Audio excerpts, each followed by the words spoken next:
আসসালামু আলাইকুম এভরিওয়ান, সবাই কেমন আছেন? আলহামদুলিল্লাহ আমি কিন্তু অনেক ভালো আছো। তো মুই তো বিয়ের পর থাকি ঢাকা শহরে তো আসো।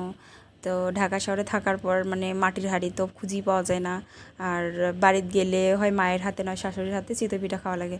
তো ঢাকা শহরে এখন আসো, বাড়ি থেকে চালের গুঁড়া আসতে এখন কী করি, চিতই পিঠা তো আমার খাওয়াই লাগবে। তো এই দেখেন চিতই পিঠা বানবার বসে, তো ভাবনু তোমাদের সাথে শেয়ার করো। তোমরা যারা মোর মতো চিতই পিঠা বানবার পারেন না বা ঢাকা শহরে বুকে বানে খাবার পারতেছেন না, তারা অবশ্যই মোর রেসিপিটা দেখেন, সহজ সরলভাবে বানাতেছে। তোমরা কিন্তু একবার দেখলে কিন্তু অবশ্যই পারবেন। তো তার জন্য আমি আটা নিছো, নেওয়ার পরে যে গরম পানি নিছো, হালকা গরম পানি কিন্তু নিছো, নিয়ে যে দিতেছ। তার আগে কিন্তু আটা নেওয়ার পরে কিন্তু এর মধ্যে আমি লবণ দিয়ে দিছ, দিয়ে কিন্তু মিশিয়ে নিছো। তারপরে যে অল্প অল্প অল্প অল্প করে কিন্তু পানি মিশিয়ে নিতেছ আর কি।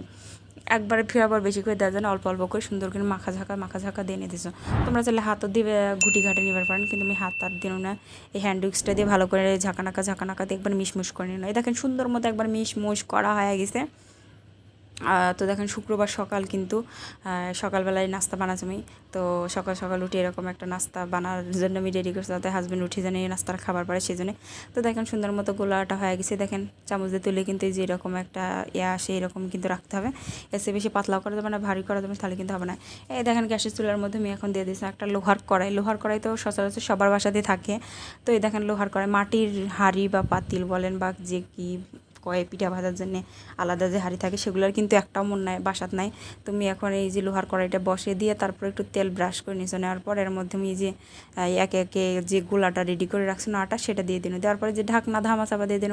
দেওয়ার কিছুক্ষণ পরে দেখেন মানে আমি বিশ্বাসই করবার পারতেছো না যে কি মুই এত সুন্দর পিঠা বানাছো, বাবারে বাবা। মুই তো খুশিতে আত্মহারা হয়ে গেছে, মানে কী কম আর কি। যাই হোক, দেখেন সুন্দর মতো মোর পিঠাটা ফুলছে, আবার ছিদ্র ছিদ্র হয়েছে। মুই তো খুশিতে আত্মহারা। আজকে হাজব্যান্ড দেখে মোর এই পিঠা দেখে খুশিতে সেও নাচানাচি শুরু করে দেবে।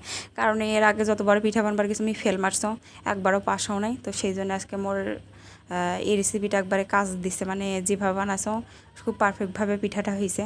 এ দেখেন তারপর আরও একটা দিনও দেখেন একে একে সুন্দর মতো আমি পিঠাগুলো ভাজে নিতেছি। এই যে সুন্দর মতো পিঠাটা হয়েছে, কি সুন্দর ফুলছে, আবার ছিদ্র ছিদ্র হয়েছে, আবার শক্ত শক্ত, আবার পোড়াও কিন্তু যায় নাই, একবারে সুন্দর মতো হয়ে গেছে। একবারে পাকা রাঁধুনির মতো, যে রাঁধুনিরা যেভাবে বানায় সেভাবে কিন্তু হয়ে গেছে, খুব খুশি লাগতেছে। তো যাই হোক, দেখেন আরও একটা পিঠা দিনও দেওয়ার পরে যে সেম একইভাবে পিঠাগুলো আমি একের পর এক ভাজি নিতেছেন। দেখেন কতটা ফুলি উঠছে, বাপরে বাপ। চিন্তা করা যায় কত সুন্দর আমি একটা রেসিপি বানিয়ে ফেলেছ, পিঠা বানিয়ে ফেলেছি। যাই হোক, পিঠা তো আর এমনি এমনি খাওয়া যাবে না। সকাল সকাল মাংস টাংস রান্না করা হয় নাই। তো কুষ্টিয়ার মানুষ কিন্তু এই যে চিতই পিঠা কিন্তু ঝাল টাল মরিচ টরিচ বাটা টাটা দিয়ে কিন্তু খাইতে খুব পছন্দ করে। তো ভাবনা এইভাবে রেসিপিটা বানাতে হাজব্যান্ডেরও খুব ভালো লাগবে। তো তারপরে যে মরিচ পেঁয়াজ রসুন একবারে ভাজা ভাজা ভাজা ভাজা ভাজা ভাজা করে নিতেছ খোলাত, কিন্তু এই যে মরিচ পেঁয়াজগুলো কিন্তু কাটি ধুয়ে নেওয়া। তারপরে দেখেন এটা কিন্তু বাটনা খন্না তোমরা চেনেন কিনা আমি জানো না, এটা কিন্তু রংপুর এলাকার মানুষ কিন্তু চিনবে দেখলে। তো আমি শিলপাটাতে বেশি বুটপার বানাতে, সেই জন্য বাটনা খন্না আমার কাছে খুব সহজ মনে হয়েছে। হাত টাত দেওয়ার ঝামেলা নাই, ঝামেলা ছাড়াই সুন্দর মতো বাটনা ঘটনা পেশা যায়, মোর কাছে খুব ভালো লাগে। তো সেই জন্য ভাবলাম আমি বাটনা ঘটনা দিয়ে আজকে ভর্তাটা বানাও।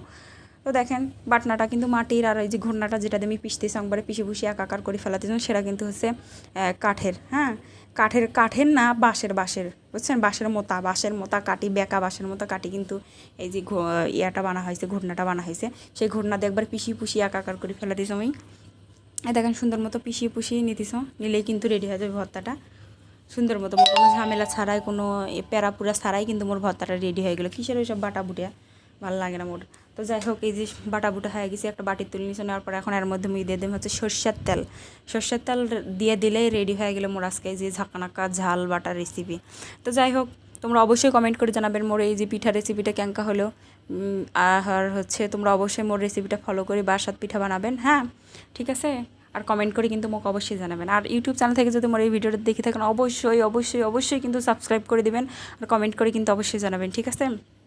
সবাই ভালো থাকবেন, আর হচ্ছে মোর জন্য দোয়া করবেন। আর মোর যতগুলো ভিডিও আছে সবাই একবার হলে মোর ইউটিউব চ্যানেলে গিয়ে দেখে আসবেন, ঠিক আছে। সবাই ভালো থাকবেন কিন্তু, আর মোর জন্য দোয়া করবেন। হ্যাঁ, আল্লাহ হাফেজ।